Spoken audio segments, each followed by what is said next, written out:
Amém. Glória a Deus.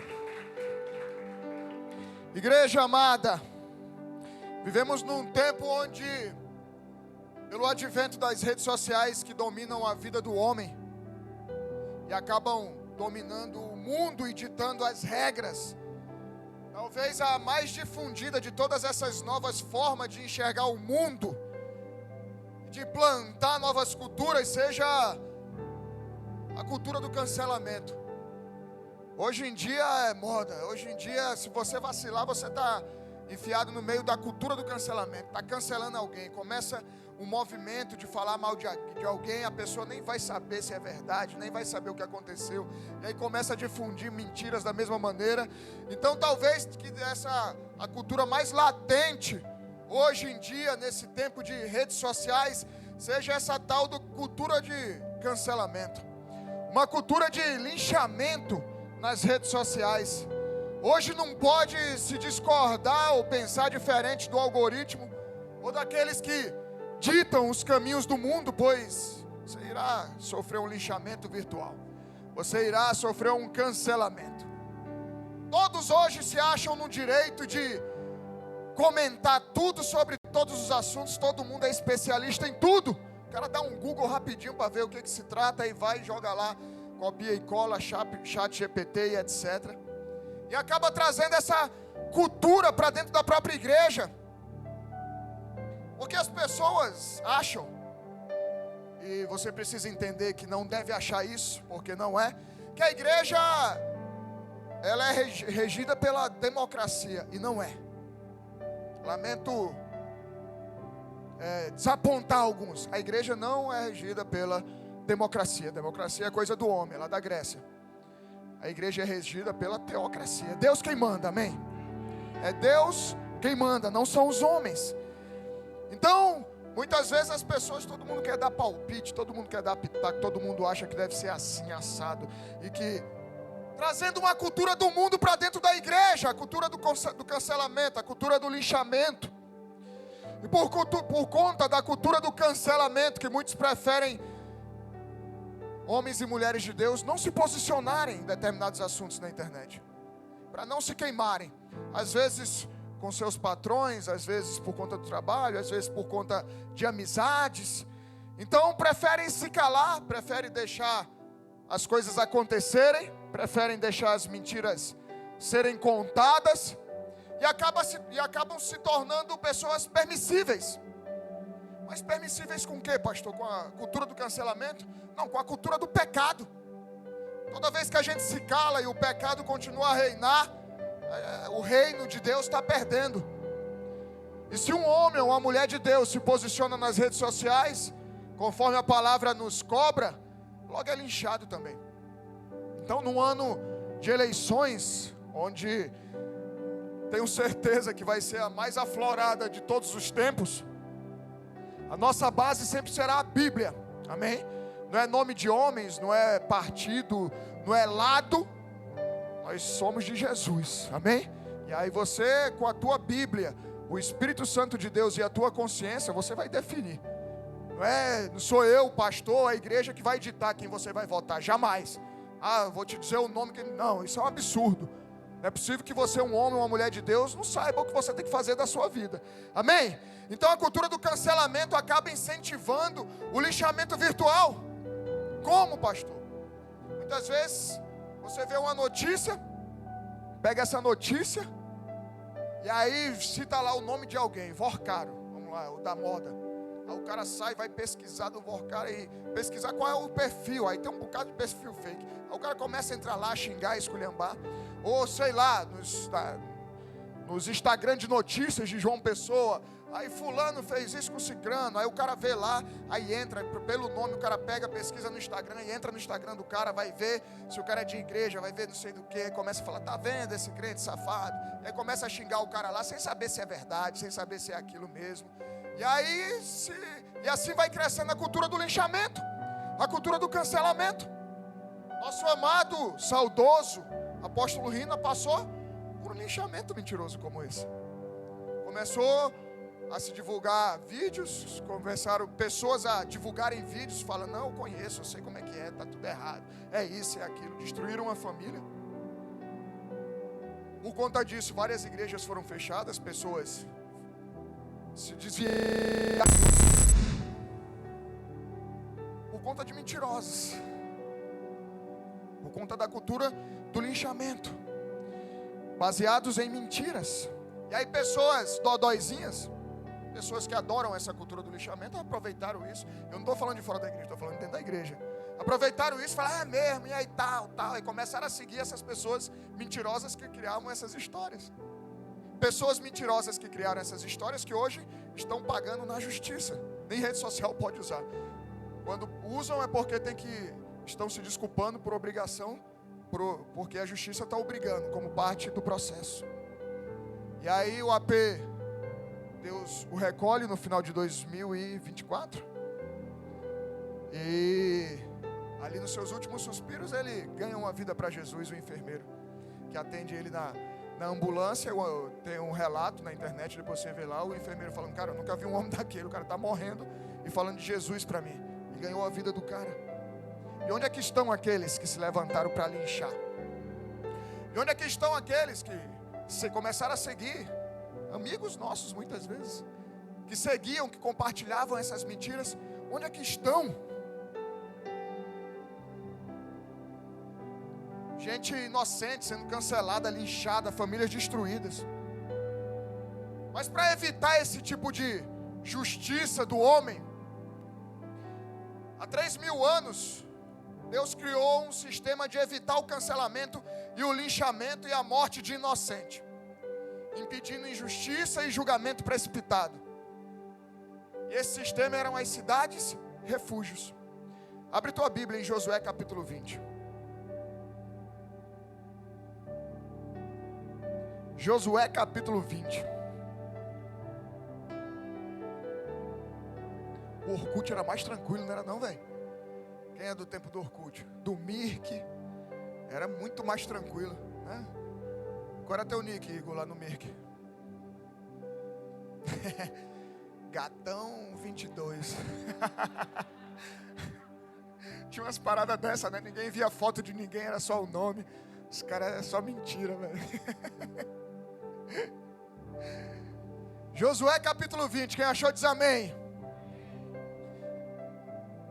Aí, eu lembrei agora, eu fazia faculdade em Campina Grande, cara. Começo dos anos 2000, aí começou essas paradas de Mirk, Rafa. Aí eu fazia comunicação lá, eu estudava jornalismo, eu dividia apartamento com os caras que faziam TI, sistema, enfim, da computação e etc. E aí o que a gente fazia? A gente não tinha computador naquele tempo, a galera não tinha dinheiro, a internet era muito cara, lenta. Aí os caras, a gente ia de madrugada lá na UFCG, aí levava as viagens, levava uma garrafa de cana, uns house, que era o tira-gosto, e ficava à noite, madrugada no Mirk da faculdade. Aí passava a madrugada, ninguém tinha acesso a isso, ninguém tinha acesso à internet. Mas enfim, nada a ver. Josué capítulo 20, vamos voltar para o que interessa. Versículo 1 diz assim: o Senhor ordenou a Josué: diga aos filhos de Israel, escolham as cidades de refúgio que lhes falei por meio de Moisés, para que possa fugir para lá o homicida que matar uma pessoa por engano ou sem querer.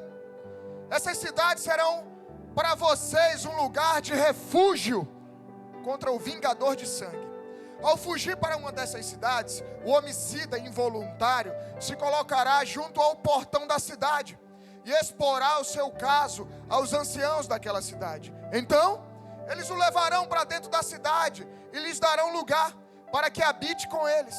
Se o vingador do sangue o perseguir, não lhe entregarão nas mãos do homicida, porque matou seu próximo sem querer e não porque o odiava. Habitará nessa cidade até que compareça em juízo diante da congregação, até que morra o sumo sacerdote que estiver servindo naqueles dias. Então, o homicida poderá voltar à sua cidade, à sua casa e à cidade de onde fugiu. Assim, designaram solenemente Quedes na Galileia, na região montanhosa de Naftali, Siquém na região montanhosa de Efraim, Criate Arba, que é Hebron, na região montanhosa de Judá. Do outro lado do Jordão, na altura de Jericó, para o leste, designaram Bezer, no deserto do Planalto, da tribo de Ruben. E Ramote em Gileade, da tribo de Gade, e Golã em Bassã, da tribo de Manassés. São estas as cidades que foram designadas para todos os filhos de Israel e para os estrangeiros que moravam entre eles, para que neles pudesse se refugiar todo aquele que por engano matasse uma pessoa, para que não morresse às mãos do vingador de sangue, até comparecer diante da congregação até aqui. Queridos, essas cidades foram criadas. Era uma cultura diferente, amém? Não queira entender com a cabeça de hoje aquilo que eles viviam há 3.000 anos atrás. Então, era uma cultura totalmente diferente. Essas cidades foram criadas quando Israel entra ali, toma a cidade de Canaã, depois dos 40 anos de caminhada no deserto, quando saíram do Egito e foram para a terra prometida. E essas cidades foram criadas para que todo aquele que matasse alguém por engano, né, que matasse alguém sem querer, sem intenção, ou por engano, pudesse correr para essa cidade, chegar na porta da cidade, diante dos anciãos, explicar a situação. E aí, diante dessa situação, ele podia entrar na cidade, ficar protegido, até que ele fosse julgado. E aí, se ele realmente matou a pessoa por engano ou sem intenção, ele poderia ficar ali naquela cidade até que o sumo sacerdote morresse, o sumo sacerdote daquele tempo, morresse e ele pudesse voltar em liberdade para sua casa, para sua cidade, amém? Então naquela cidade ele ficaria protegido até a morte do sumo sacerdote, e daí estaria livre, amém? Conseguiram entender? Então o livro de Josué narra a conquista e a organização da terra prometida, depois da morte de Josué. Se você vai no capítulo anterior, em Josué capítulo 19, você vai ver que Josué está dividindo ali a terra de Canaã, Israel, com as tribos, e depois dessa divisão são criadas por direção de Deus, lá em Números 35, ele já tinha dito isso a Moisés no deserto, para que fossem criadas cidades refúgio, para que quem cometesse um crime por engano, pudesse se refugiar lá, para se proteger do vingador de sangue. Quem era o vingador de sangue? Caso a pessoa matasse alguém por engano, ou sem intenção, a família daquele que foi assassinado tinha todo o direito, segundo a lei, de ir lá e matar aquele que matou, independente se foi querendo, sem querer. Então isso criava uma grande bola de neve do mal. Era um matando o outro, era uma família matando a outra. Então para isso Deus falou: criem as cidades refúgio. Por isso que foram criadas essas 6 cidades, leste, oeste, norte e sul, para que as pessoas tivessem acesso rápido e fácil até essas cidades, amém? Então isso gerava injustiça, morte de inocentes, ciclos intermináveis de vinganças. Então Deus vai e estabelece um sistema que procurava equilibrar a justiça, misericórdia e processo legal. E não era fácil num tempo como aqueles, os advogados aqui, que não seria fácil ali, 3.000 anos, uma cultura totalmente diferente. Imagina como não é aquela loucura. Então Israel tinha 6 cidades espalhadas em locais montanhosos: Quedes, Siquém, Hebron, Bezer, Ramote e Golã. E essas cidades não serviam apenas como refúgio para o povo de Israel, para esses homens que cometiam esses crimes, mas para estrangeiros também. Então você deve estar se perguntando: tá, pastor, mas está no culto de ceia, e aí? Não vai falar do coelhinho da Páscoa, do ovo, né? Não vai falar da real motivação da Páscoa, Jesus Cristo? Nós estamos num dia mais importante das nossas vidas como cristão, que é a ressurreição de Jesus, amém? A Páscoa, o domingo onde ele ressuscitou, venceu a morte, e por isso nós estamos aqui hoje. Porque se Jesus morre, ele passou a vida pregando ali os seus 3 anos de ministério, e a palavra e as profecias e a palavra de Deus antes dele mesmo sempre falava que viria o Cordeiro, que viria o Messias, que ia morrer no nosso lugar e que ia ressuscitar. Então a nossa fé está toda baseada nessa ressurreição. Se Jesus não ressuscita, tudo aquilo que se pregava antes, os profetas e etc., e a própria palavra de Deus, a lei, iria por água abaixo. Por isso que muitos ficaram desanimados quando até o domingo ele ainda não tinha ressuscitado, ali na madrugada do sábado para o domingo. Por isso que os próprios apóstolos, discípulos que caminhavam com Jesus, se entristeceram até encontrar Jesus ressurreto. Então A base da nossa fé está na ressurreição de Jesus. Porque se você for em Roma, estão todos os líderes da igreja romana enterrados lá. Se você for lá em Medina, na região da Árabe, você vai ver lá, Maomé está enterrado lá. Se você for ver Buda, ele está enterrado lá. Mas eu tive 2 oportunidades na minha vida de ir a Israel. Fui lá no sepulcro de Jesus. E aquela sensação maravilhosa de chegar lá, né, Ravi? E ter na placa assim, ele não está aqui. Ele ressuscitou. Está vazio. Está vazio. O túmulo está vazio. Então, mais do que Jesus ressuscitou, a gente precisa entender que Ele está voltando. Ele está voltando. Então, se tudo isso se cumpriu e Ele disse que ia voltar, você acha que Ele não vai voltar? Ele está voltando, Ele está às portas. Amém? Então, num tempo como esse, lá em Êxodo 12, aconteceu a primeira Páscoa, na saída do Egito. Lá na 10ª praga, quando o anjo da morte viria para matar os primogênitos, o que acontece? Deus orienta o povo hebreu, o povo de Israel, a matar um cordeiro inocente, puro, pegar o sangue dele e passar nos umbrais, e ali não haveria morte, eles seriam livres, eles estariam protegidos pelo sangue do cordeiro. Aquilo dali já apontava para anos depois, para Jesus, para o sacrifício definitivo, sacrifício que salvou as nossas vidas, e a Páscoa definitiva que é Jesus. Amém, queridos? Então, por conta do pecado do homem, Deus precisou enviar seu Filho, Jesus, para nos redimir, ser sacrificado como um cordeiro inocente, e pelo sangue inocente derramado, nós fomos justificados, nós fomos libertos e fomos salvos. Amém? Só que não parou aí.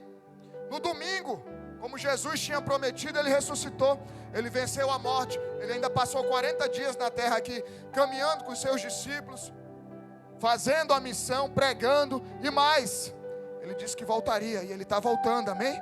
A morte não o venceu, o pecado não prevaleceu e o inferno não pôde resistir. Jesus venceu. Ele vive, Ele está vivo. E você precisa entender isso de forma definitiva na tua vida. Que de hoje em diante, Ele não é um fantasminha. Ele está vivo, sentado à direita de Deus Pai. Vivo, Ele comeu com os caras. Ele conversou com os caras. Tomé falou, tá, mas como é que eu sei que é o Senhor? Toca aqui, ó, aqui o buraco aqui na minha mão. Ele está vivo. E quando você entende, isso muda a tua vida. Porque aí você vai entender que Ele está voltando. E como é que Ele vai te encontrar? E como é que Ele vai te encontrar? Ele está voltando. Tá, pastor, e já misturou foi tudo. Eu também já estou misturado aqui. E o que a Páscoa, o coelhinho, os ovos, o chocolate, a cidade de refúgio e Jesus tem a ver com a Páscoa?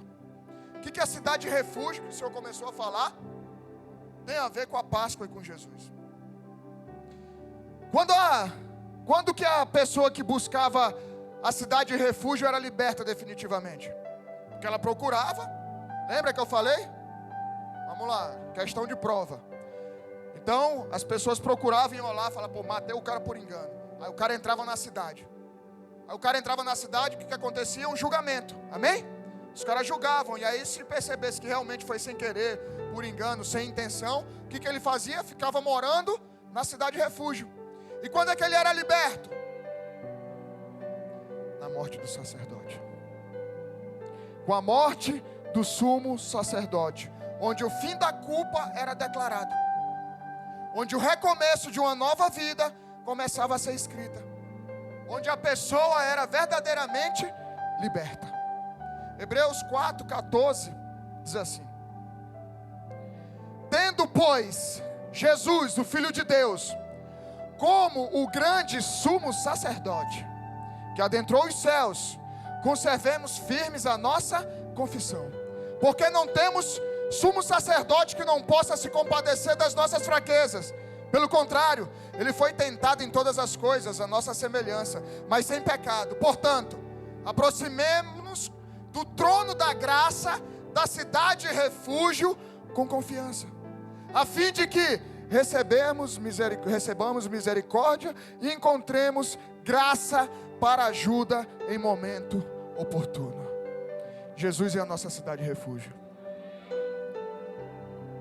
Quando Ele morreu por mim e por você naquela cruz, foi para nos libertar.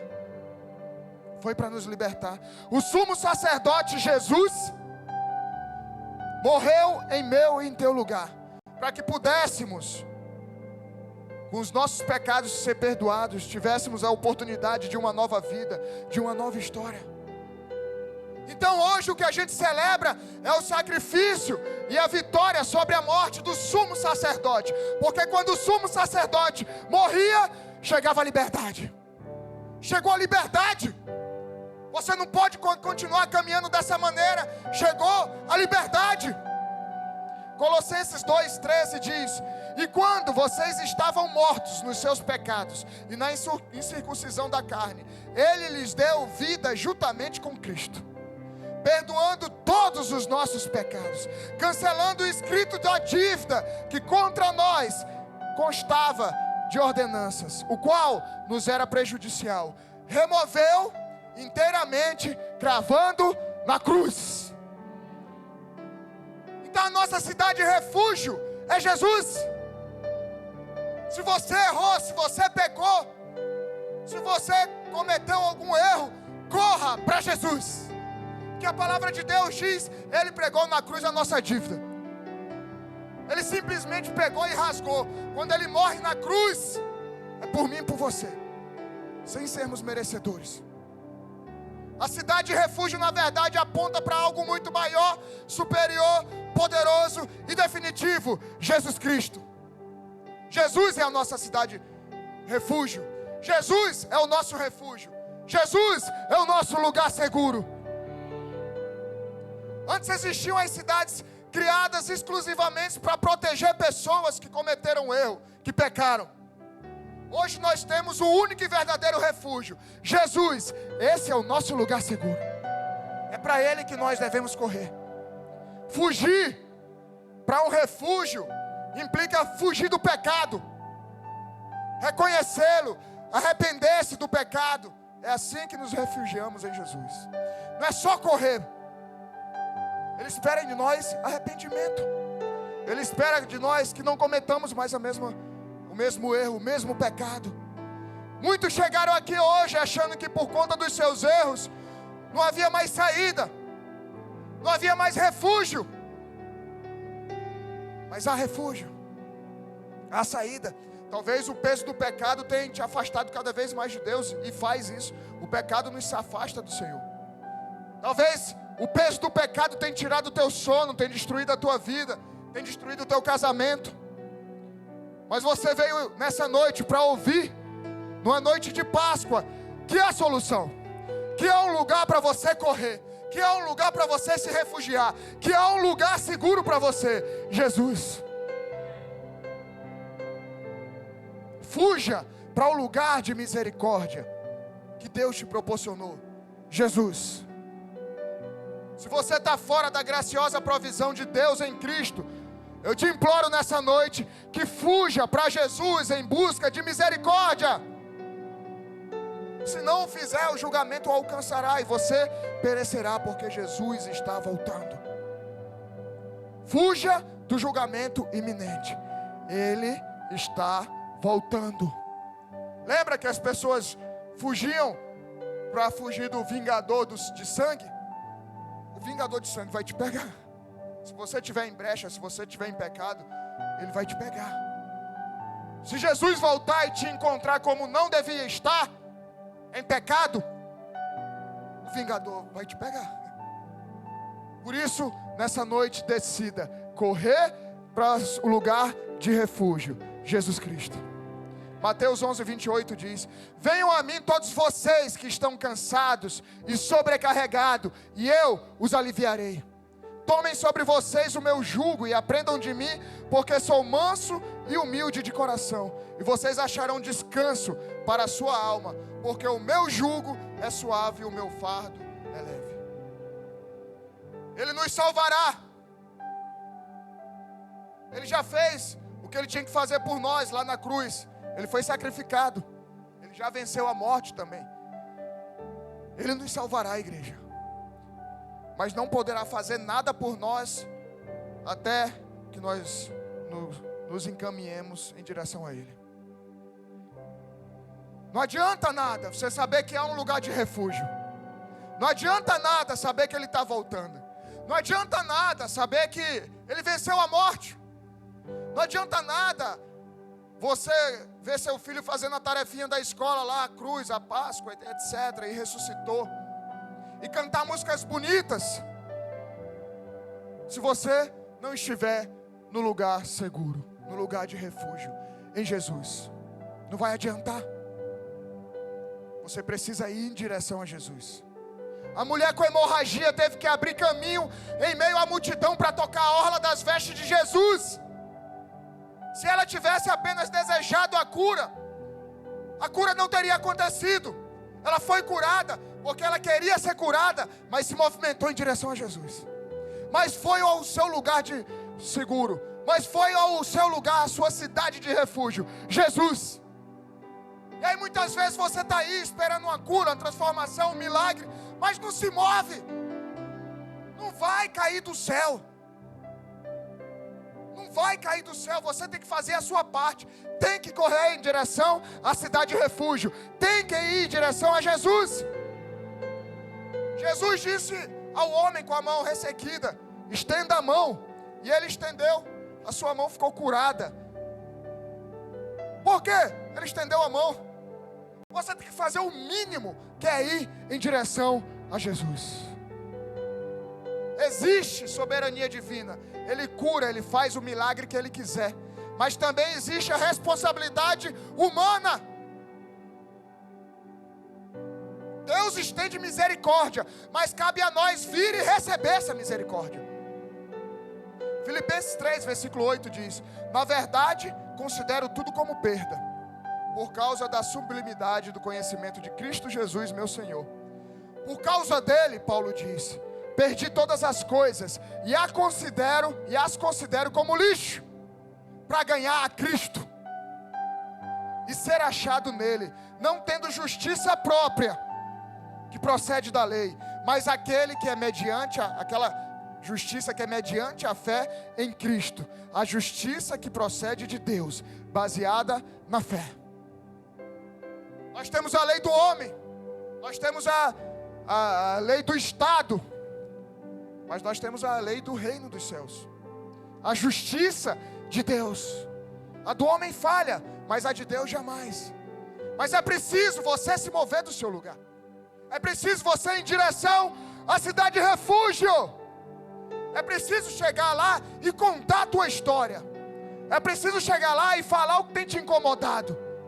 É preciso chegar lá e se arrepender, abrir o teu coração. É preciso chegar lá e querer mudar a tua vida, a tua história. Não como muita gente que fica, eu pequei, e aí vem para a igreja, chora aqui, na segunda volta a fazer tudo de novo. Hebreus 6:18. Ele fez isso para quê? Mediante duas coisas imutáveis, ou seja, que não mudam, nas quais é impossível que Deus minta. Nós que já corremos para o refúgio, tenhamos forte alento para tomar posse da esperança que nos foi proposta.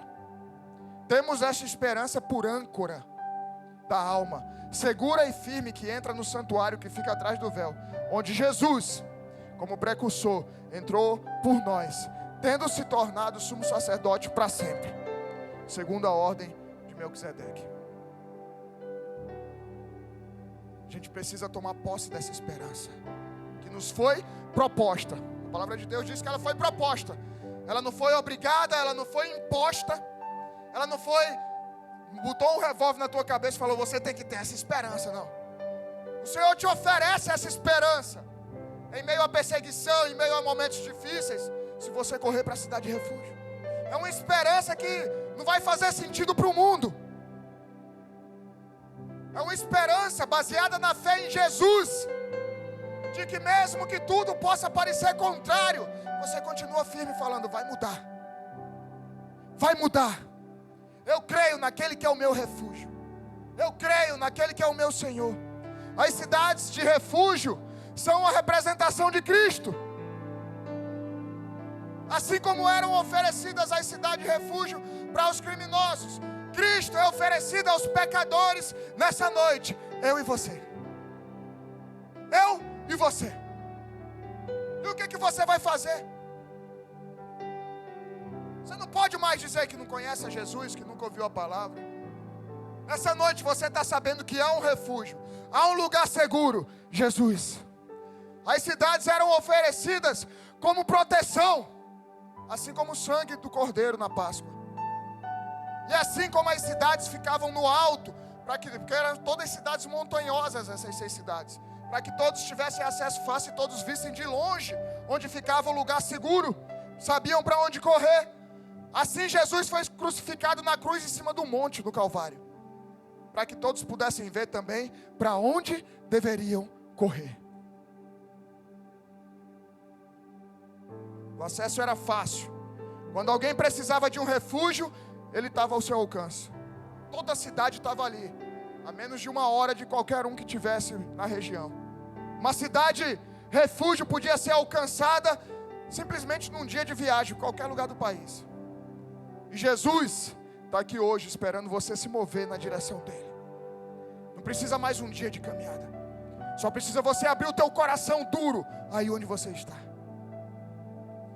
Porque Deus é tão maravilhoso que Ele traz palavras que vêm da forma que Ele quer. Porque nós estamos numa igreja, nós não estamos num show, amém? Deus não está aqui para suprir a necessidade e a expectativa de ninguém. Ele não está aqui para arrancar aplausos. Ele não está aqui para te fazer sorrir. Ele está aqui para pregar a palavra dele, para trazer a verdade que confronta o pecado e que dói. Fuja para Jesus. Salmo 34, 18 diz: perto está o Senhor dos que têm o coração quebrantado. Ele salva os de espírito oprimido. Perto está a cidade de refúgio, Jesus, daqueles que se humilham, daqueles que se arrependem dos seus pecados. Se tem algo que eu podia te falar nessa noite e acabar o culto, é: arrependa-se, corra para Jesus. Arrependa-se, corra para Jesus. Ele é o nosso refúgio, amém? Mas não é correr para Jesus simplesmente para passar um tempo, como muitos vêm no culto de domingo por desencargo de consciência, ou só vem no culto de Páscoa uma vez no ano, e aí volta a fazer tudo novamente. É correr para Jesus e se abrir nele, e se abrir para Ele, e entregar tudo que você é a Ele, até que Ele volte. Pois quando as pessoas saíam antes do tempo da cidade de refúgio, elas eram mortas.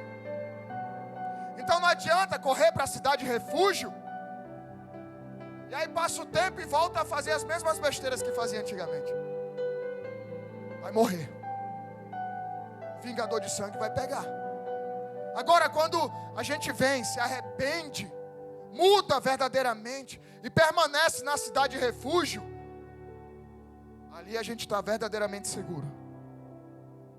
É assim, cara. Como é que você vai começar a caminhar com Jesus e daqui a pouco vira as costas para Ele e começa a fazer tudo ao contrário? Só porque as coisas não aconteceram do jeito que você queria.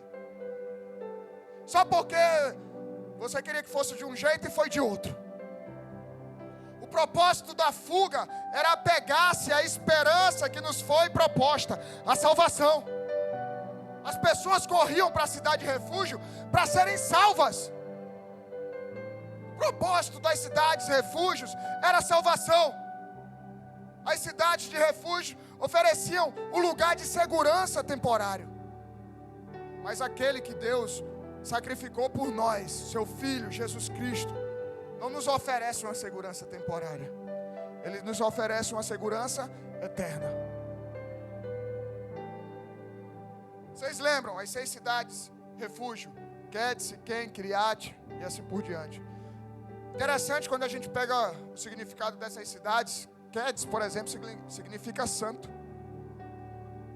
Olha o que as cidades, como as cidades de refúgio, apontam para Jesus. Quedes significa santo. 1 Coríntios 1:30 diz: mas vocês são dele, em Cristo Jesus, o qual se tornou para nós, da parte de Deus, sabedoria, justiça, santificação e redenção. Todas essas cidades apontavam para Jesus. Siquém significa ombro, o lugar de força, de segurança, o lugar onde a gente encontra a segurança. Jesus, Provérbios 18:10 diz: torre forte é o nome do Senhor, o justo corre para a torre e lá está seguro. Hebron, comunhão, significa. 1 Coríntios 1:9 diz: fiel é Deus pelo qual vocês foram chamados à comunhão com seu Filho Jesus Cristo, nosso Senhor. Tudo aponta para Jesus. Bezer significa lugar fortificado. Salmo 91:2 diz: diz o Senhor, tu és o meu refúgio e a minha fortaleza, o meu Deus em quem confio. Ramot significa altura, exaltação. Efésios 2:6 diz: e juntamente com ele nos ressuscitou, e com ele nos fez assentar nas regiões celestiais com Cristo Jesus. Jesus é o nosso refúgio, queridos. É para ele que nós devemos correr. Golã significa exultação, alegria. Romanos 5:11. E não apenas isto, mas também nos gloriamos em Deus por meio do nosso Senhor Jesus Cristo, mediante o qual recebemos agora a reconciliação. Esses nomes descrevem o que os pecadores experimentam quando fogem para Jesus. Primeiro, ele nos dá a sua justiça, e aí por isso não podemos mais ser acusados por nada. Não há mais condenação. Como um pastor, ele nos carrega nos ombros, e eles entram e nós entramos em comunhão com ele. Ele é a fortaleza da gente, e lá nós estamos seguros. Lá onde nós habitamos nas alturas com o Senhor, mesmo sendo exilados, peregrinos e estrangeiros nesse mundo. Lembra que os estrangeiros podiam entrar na cidade de refúgio? Visto que os nossos pecados colocaram Jesus na cruz, que a culpa é nossa dele ter ido para a cruz. Foi o meu pecado e o teu pecado que levou Jesus para a cruz. Todos nós somos culpados. Ele é o único Salvador. E sem fé em Jesus não há salvação. Romanos 8:1 diz: agora pois, já não existe nenhuma condenação para os que estão na cidade de refúgio, em Cristo Jesus. A gente encontra algumas semelhanças entre as cidades de refúgio e Jesus. Tanto Jesus quanto as cidades de refúgio estavam ao alcance de toda pessoa necessitada. Tanto Jesus quanto as cidades de refúgio estavam abertos o tempo todo para receber não só o povo de Israel, como os estrangeiros. Tanto Jesus quanto as cidades de refúgio se tornaram um lugar onde os necessitados poderiam viver e encontrar refúgio. Tanto Jesus quanto as cidades de refúgio são a única alternativa para quem precisa de proteção, de cuidado. Tanto Jesus quanto as cidades de refúgio oferecem proteção apenas dentro dos seus limites. Tem que estar dentro, tem que estar junto. Tanto Jesus quanto as cidades de refúgio, a liberdade plena vem com a morte do sumo sacerdote. Mas há uma distinção crucial entre a cidade de refúgio e o nosso refúgio, Jesus Cristo. A cidade de refúgio, como eu falei no começo, ajudavam aqueles que cometeram um crime e erraram por engano. Amém? Aqueles que se enganaram e cometeram o erro. Só esses poderiam ter direito à cidade de refúgio. O cara que fez propositalmente não podia. Já em Jesus, os culpados podem vir à vontade. Aqui vai encontrar refúgio. Ser culpado ou não, Jesus vai te perdoar. O que Ele espera de você é um coração arrependido. 1 João 2, versículo 1. Meus filhinhos, escrevo-lhes estas coisas para que vocês não pequem. Mas, se alguém pecar, temos advogado junto ao Pai, Jesus Cristo, o justo.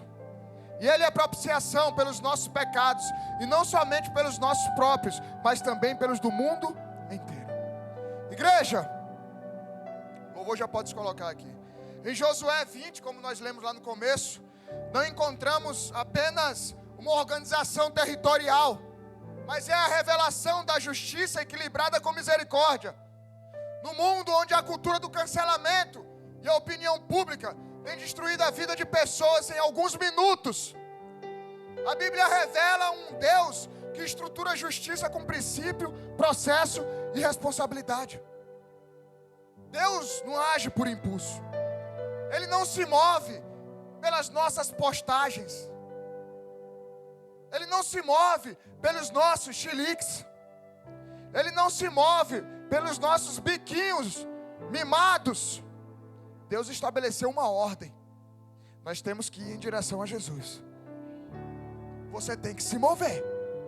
Você tem que fazer a sua parte. As cidades de refúgio mostram que a misericórdia não é passar pano para o pecado, mas criar um ambiente onde a verdade é ouvida antes da sentença. Se no passado a morte do sacerdote encerrava a culpa legal, você não devia mais a justiça. Em Cristo, a condenação encontra seu fim completo.